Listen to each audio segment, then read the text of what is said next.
요한복음 18장 39절입니다. 이제 예수님의 재판이 마무리되는 그런 내용입니다. 이 18장 39절부터 19장 16절까지는 그걸 정리를 해보면 왕에 대한 그 논란이라고 말을 할 수 있는데, 왕 그리고 가시관, 자색옷, 이 자색옷이라는 것은 왕을 상징하는 옷이에요. 그 색깔이. 그리고 권한이라는 단어, 이 10절을 보면 내게 권한이 있다, 빌라도가 그렇게 말을 하죠. 그리고 반역이다, 가이사에 대한 반역이다 하는 말이 나오자 빌라도가 더 이상 머뭇거리지 않고 십자가에 못 박는, 그래서 이 예수님의 왕되심을 중심으로 해서 여러 가지 대화가 나오는 그런 내용입니다. 그래서 왕, 너희의 왕이다 하는 말을 계속하죠. 이 너희의 왕이다 하는 말을 우리가 나의 왕은 누군가 라고 바꿔서 중심에다 놓고 이 본문을 보면 결국은 유대인들의 모습이 쭉 나오고 저들은 계속 소리를 지르죠.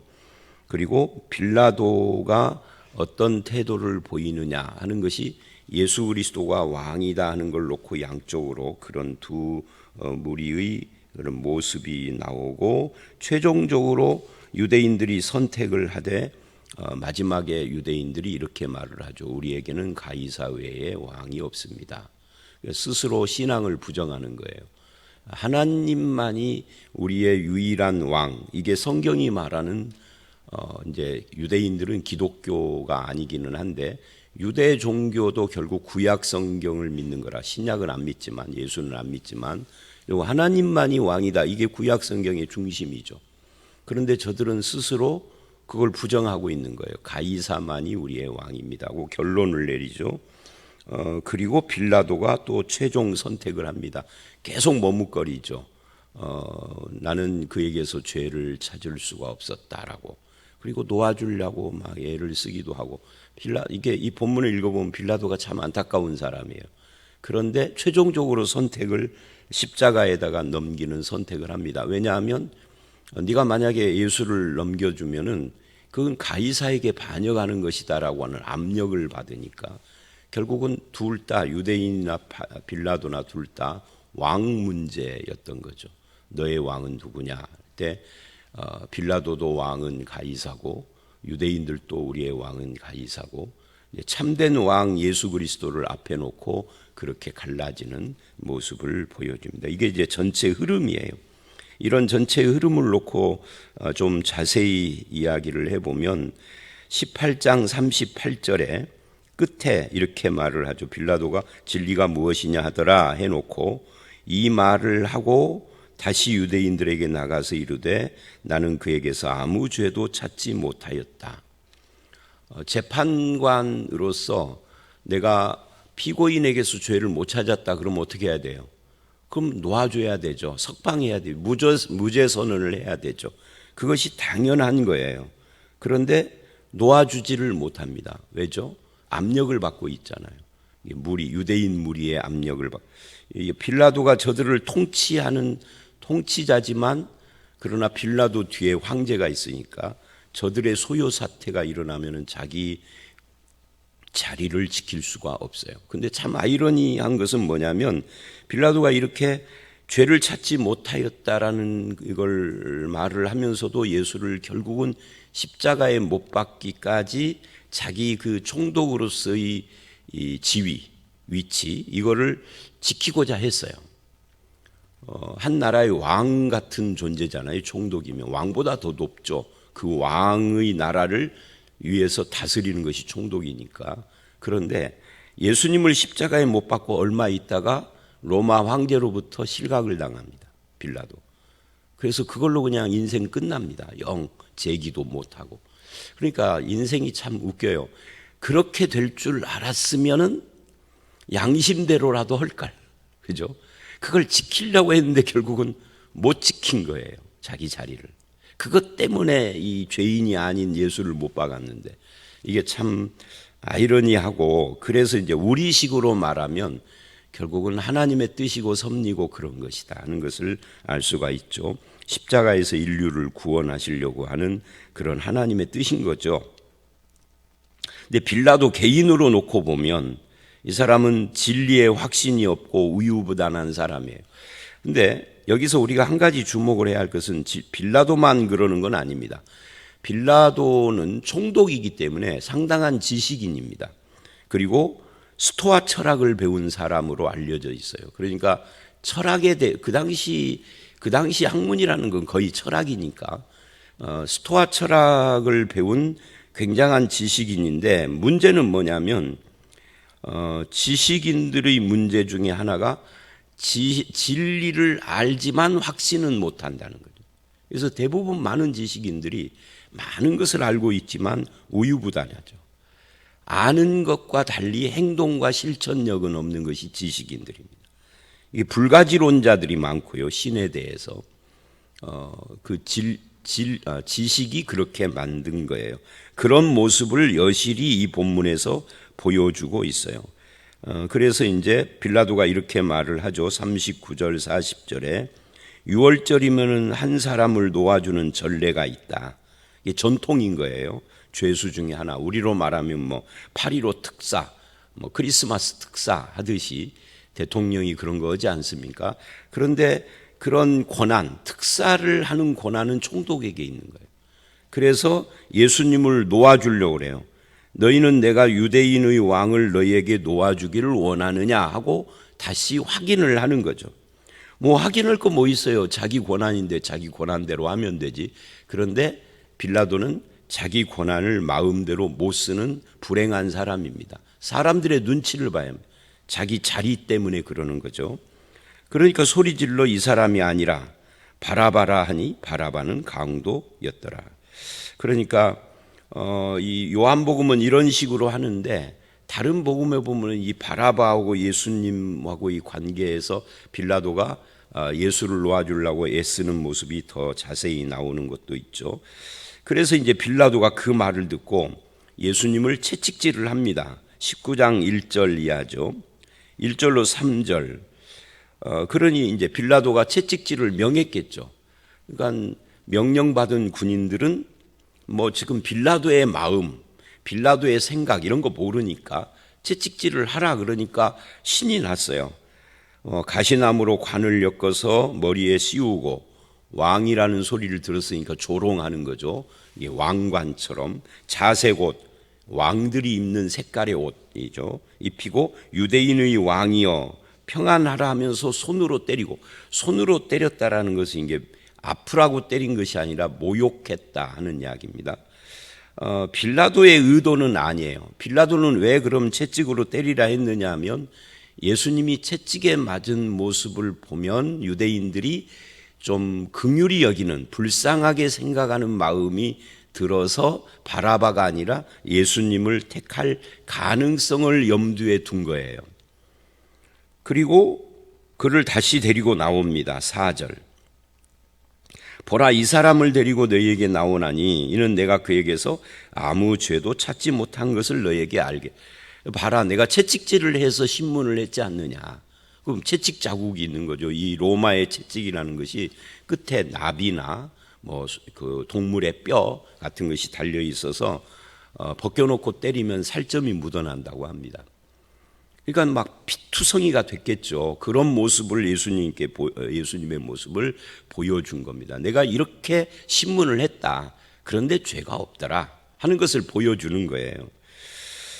예수를 석방하고 싶은 그런 마음이 그에게 있었던 거죠. 그리고 이에 5절, 예수께서 가시관 쓰고 자색을 입고 나오시니 빌라도가 그에게 뭐라되 바로 이 사람이다 하고 보여준 거죠. 이 빌라도의 마음이 여기에 나타나 있습니다. 가시관과 자색옷은 왕을 상징하고, 몸은 채찍에 맞아서 피투성이가 됐고, 그러니 너희들의 왕인데, 그런데 불쌍하지 않냐, 죄도 없는 걸 내가 확인했다라고 하려고 하는 그런 메시지가 여기에 담겨져 있는 거죠. 근데 이 빌라도는 무죄임을 알면서도 이렇게 할 수밖에 없었던 거예요. 그러니 이제 대제사장들과 아랫사람들이 6절 예수를 보고 소리질러 이르되 십자가에 못 박으라 십자가에 못 박으라 해요. 그 십자가에 못 박으려면 너희가 데려다가 해라. 나는 죄를 못 찾았다. 이 죄를 못 찾았다를 세 번째 지금 이야기를 하는 겁니다. 그러면 죄 없음을 알았으면 석방해야 하는 건데 그렇게를 못하고 있는 거죠. 그래서 계속해서 초점이 보라 이 사람이로다, 보라 이 사람이로다 하는 말을 반복하면서 죄가 없다를 이야기를 합니다. 빌라도의 고민이고 빌라도의 무능이고 우유부단함이죠. 그러면서 계속 강조가 예수님이 왕이다라고 말을 해요. 그리고 이제 7절부터 9절을 보면 빌라도가 이제 우유부단함을 넘어서서 두려워합니다. 왜 두려워하느냐면 대제사장과 아랫사람들이 십자가에 못 박으라. 나는 죄를 못 찾았다고 이제 빌라도하고 둘 사이에서 이제 옥신각신을 하는데 그때 유대인들이 이런 말을 했습니다. 우리에게 법이 있으니 그 법대로 하면은 당연히 죽을 것이다. 왜? 그가 자기를 하나님의 아들이라 함이니이다. 그러니까 이 말씀은 이런 거예요. 우리 법으로도 이 사람은 당연히 죽어야 할 사람이다. 신성모독자다. 자기가 하나님의 아들이라고 그러니까 너도 판결을 그렇게 해달라 하는 거죠. 이들이 이렇게까지 하는 이유가 뭐예요? 사실은 이제 이런 신성모독이라든지 우리가 요한복음 8장에서 간음하다 현장에서 잡힌 여자 이야기처럼 뭐 돌로 쳐서 죽여도 되는 거예요. 근데 이렇게 이들이 빌라도에게 데려와서 하는 이유는 딱 하나예요. 십자가에 못 박아야만 하기 때문입니다. 십자가에 못 박는 법은 이게 로마인들의 법이에요. 그런데 그것이 신명기에 보면은 나무에 달린 자는 저주받은 자라 그렇게 말을 해요. 그러니까 예수님이 저주받은 죽음을 죽어야만 하는 거죠. 왜? 그래야 예수를 따르던 사람들이 뒷말을 할 수가 없고 뭐 혹시라도 민중 봉기가 일어난다든지 뭐 데모가 일어나고 하는 그런 일들이 없도록 또 예수님을 따르는 자들과 은근히 마음속으로 동조하는 사람들에게 봐라. 신명기처럼 너희들이 믿고 따르는 자는 하나님께 저주받은 자다. 이 말을 하고 싶어서. 근데 자, 빌라도의 입장, 유대인들의 입장, 그리고 이제 우리의 입장에서 보면은 또 성경의 입장에서 보면은 그러니까 예수님이 우리를 위하여 저주받은 거죠. 죄와 사망과 그 저주를 다 담당한 거죠. 십자가에서. 그래서 우리를 그 저주에서 해방시킨 것이 된 겁니다. 예수 믿은 사람들은 이제 저주 의식에서 해방됐어요. 누구 때문에? 예수님 때문에. 그러니까 하나님 입장에서도 십자가에 달리셔야 하는 거예요, 예수님이. 그런데 빌라도는 그 무죄라고 생각을 하고 유대인들은 저주받은 자라고 해야 뒤끝이 없을 것 같고 다 동상이몽하는 거죠. 근데 결국은 하나님의 뜻대로 되는 겁니다. 근데 여기서 이제 빌라도가 깜짝 놀라는 말이 나온 거예요. 하나님의 아들이라고 자기가 한다. 여태까지는 단순히 유대인의 왕 정도로 생각을 했는데 하나님의 아들하고 갑자기 종교가 끼어들어온 겁니다. 그러니까 빌라도가 두려워졌어요. 이 혹시라도 정말 하나님의 아들이라면 큰일 났거든. 자기가 신을 죽인 자가 되는 거잖아요. 그러니까 굉장히 당황한 겁니다. 현대인들과 달리 이 당시에 로마, 헬라 이런 데 사람들은 다 신교를 믿기는 했으나 신에 대한 두려움이 굉장했어요.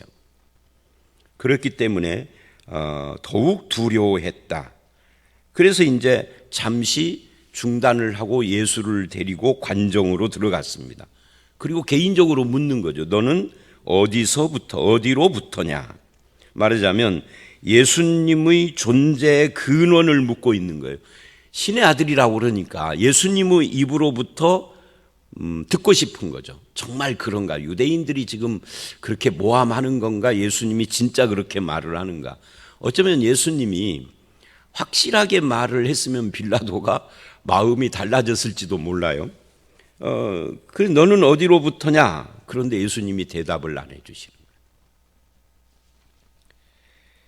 이 빌라도는 아마 답답했을 것 같아요.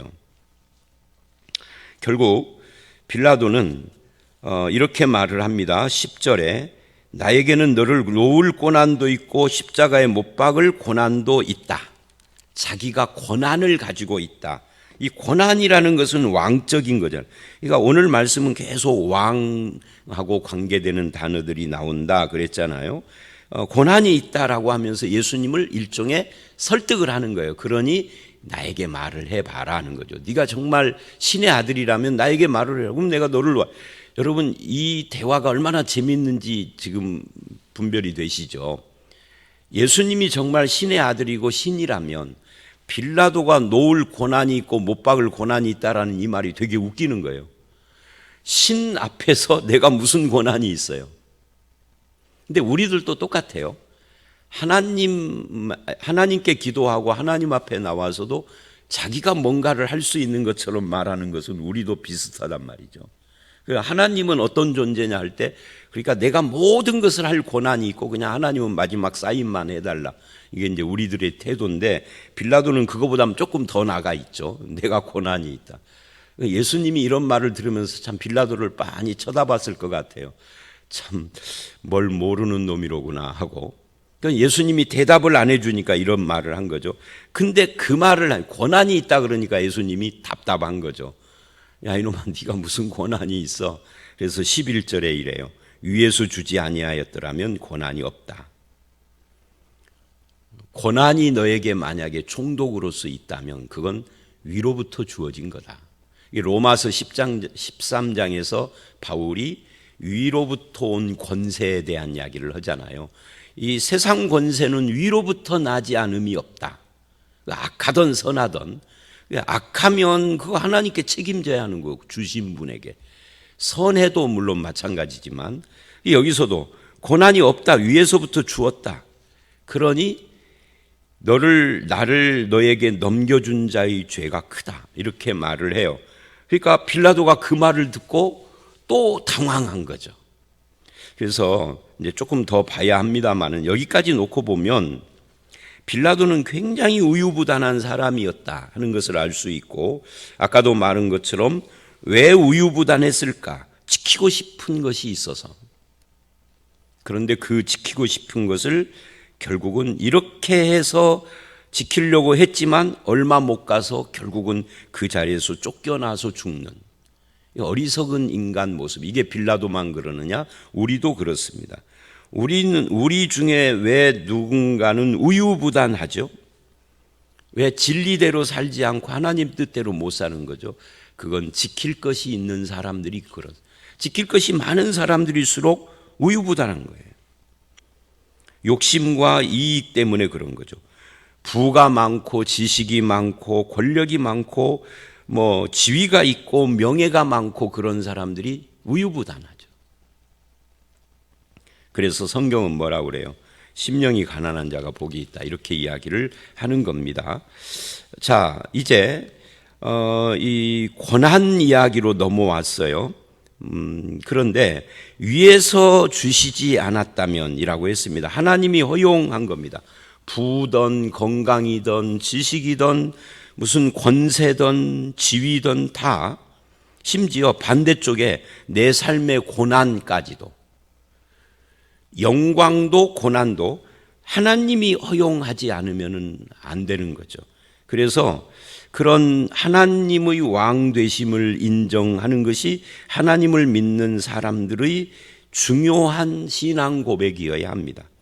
그런데 우리는 평상시에 하나님을 믿는다 하지만 빌라도가 권세를 이야기를 하면서 자기 지위를 지키려고 할 때 이게 흔들리는 것처럼 평상시에 하나님을 믿는다, 하나님이 나의 주님이다 하다가도 무슨 일만 있으면 자기 주인이나 왕을 바꿔요.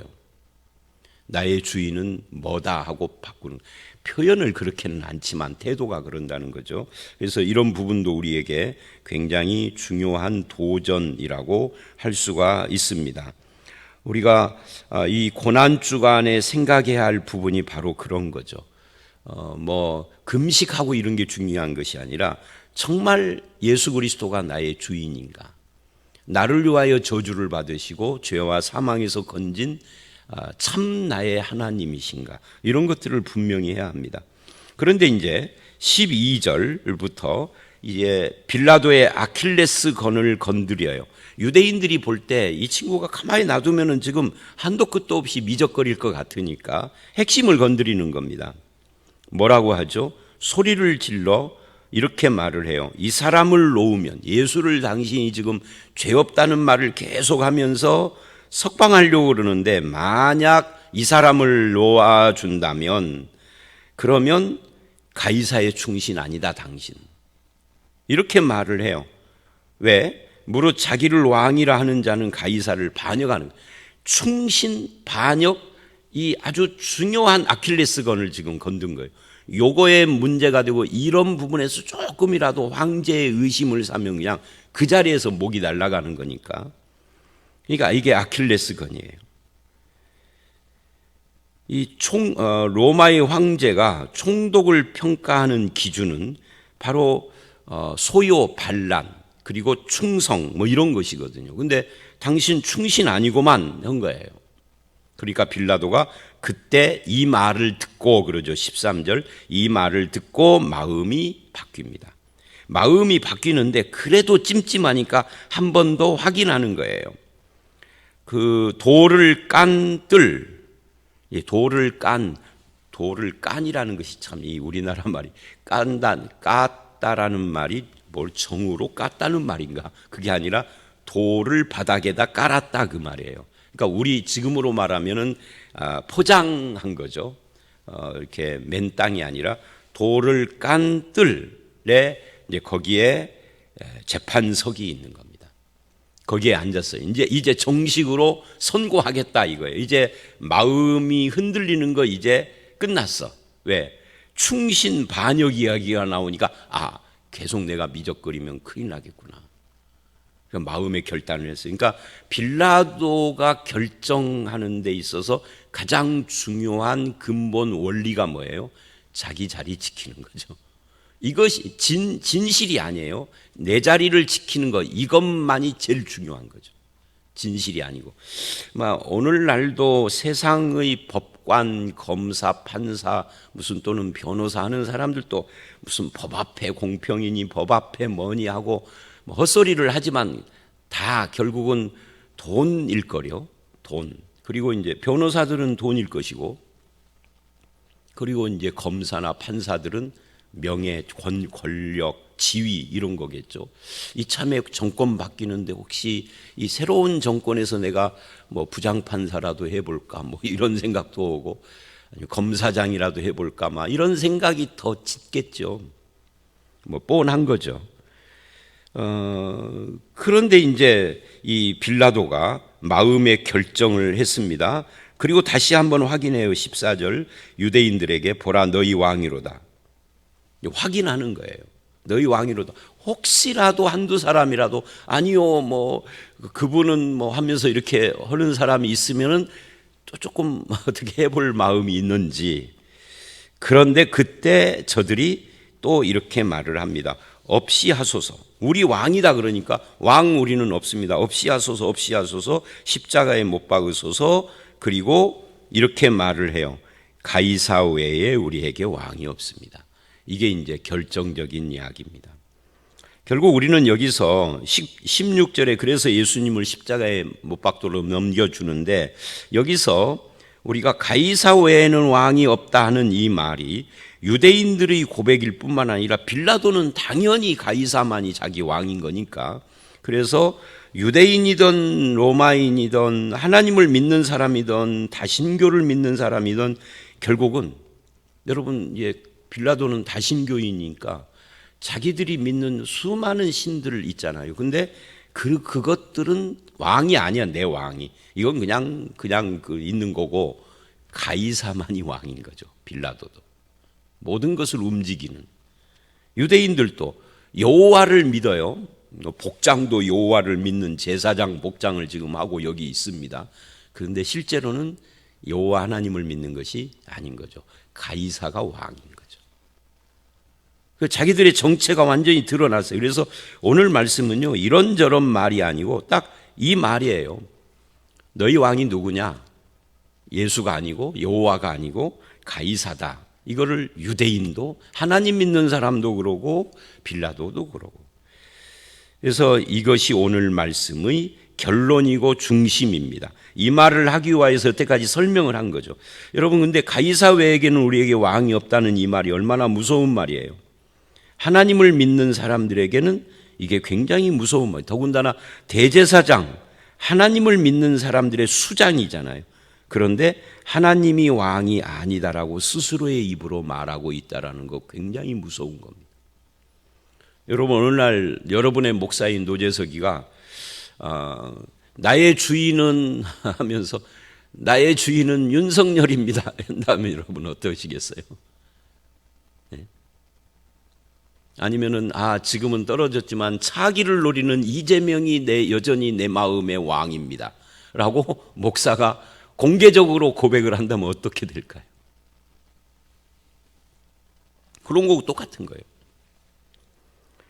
하나님이 왕이 아니다 라고 말을 한 거죠. 결국 이들은 하나님 앞에서 죄인인 것을 스스로 이렇게 드러낸 겁니다. 그래서 이제 이 말씀을 마무리하면서 여호수아 24장 마지막에 여호수아를 마무리하면서 여호수아가 죽기 전에 이런 말을 합니다. 나와 내 집은 오직 여호와 하나님만 섬기겠노라. 고백이죠. 그리고 이렇게 말을 해요. 오늘날 너희 섬길 자를 택하라. 저들이 다 여호와 하나님을 섬긴다고 말을 해요. 그런데 여호수아 죽고 난 뒤에 그건 말짱 거짓말이었죠. 그리고 사사기로 가면서 왕이 없음으로라고 이야기를 합니다. 왕이 없음으로 소견에 오른 대로 했다. 여러분, 여러분의 왕은 누구신가요? 여러분의 주인은 누구신가요? 다 하나님이라고 하시겠죠. 선거철만 되면 윤씨로 바뀌고 이씨로 바뀌고 다음번에는 또 무슨 씨가 나올지 모르지만 선거철만 뭐 선거철에 내가 그런 말 안 했는데 말은 그렇게 않죠. 하나님보다 더 중요해진다 그 말이에요. 그게 말 안 해도 그게 말보다 더 중요한 거예요. 행동이. 내가 찍은 사람 안 되면 막 죽을 것 같고 이 나라 떠나고 싶다 그러고 어떤 목사 어저께 내가 말한 것처럼 어떤 유명한 목사처럼 나 이제 개신교 떠날 거야 이러고. 이게요 참 이 이야기가 남의 이야기. 그러면서도 고난 주간에는 슬픈 척이로. 이게 얼마나 우리가 위선자인지 몰라요. 똑바로 하셔야 됩니다. 하나님만 왕이라는 거 선거철에도 하나님만 왕인 거고요. 무슨 일이 있어도 하나님만 왕인 겁니다. 아니면은 가짜 신자들입니다. 여러분은 누구십니까? 너무 어제 오늘 너무 무거운 말씀 드렸나요? 확실하게 정체를 밝히십시오. 여러분 누구십니까? 하나님만 주이시고 왕이시기를 바랍니다. 그래서 나의 주 나의 하나님 이렇게 도마가 고백한 것처럼 이 신앙 고백이 절대 흔들리지 않는 여러분의 진심이 되고 하나님 앞에 그렇게 믿음으로 서시기를 주의 이름으로 축원합니다. 함께 기도하겠습니다. 하나님, 우리가 고난주간을 맞이하여 이 십자가를 묵상하면서 결국은 나의 주, 나의 왕, 나의 하나님이 누구신가를 묻는 하나님의 말씀 앞에 섰습니다. 어떤 경우에도 흔들리지 않고 예수만이 나의 왕이고 하나님만이 나의 하나님이시며 나의 주라는 사실이 입술에 발린 말이 아니라 진심이 되게 하시고 실천적인 행동으로 드러나게 하시고 우리의 마음속의 깊은 곳에서 흔들리지 않는 참된 신앙 고백이 될 수 있도록 우리를 붙잡아 주시옵소서. 왕이신 하나님, 주이신 하나님을 모신 자로서 어떻게 살아야 할 것인가에 대해서 늘 질문하게 하시고 그에 따라서 흔들림 없는 신앙생활하는 우리 모두가 되기를 간절히 소원하올 때 예수님 이름으로 기도드려 싸움나이다. 아멘.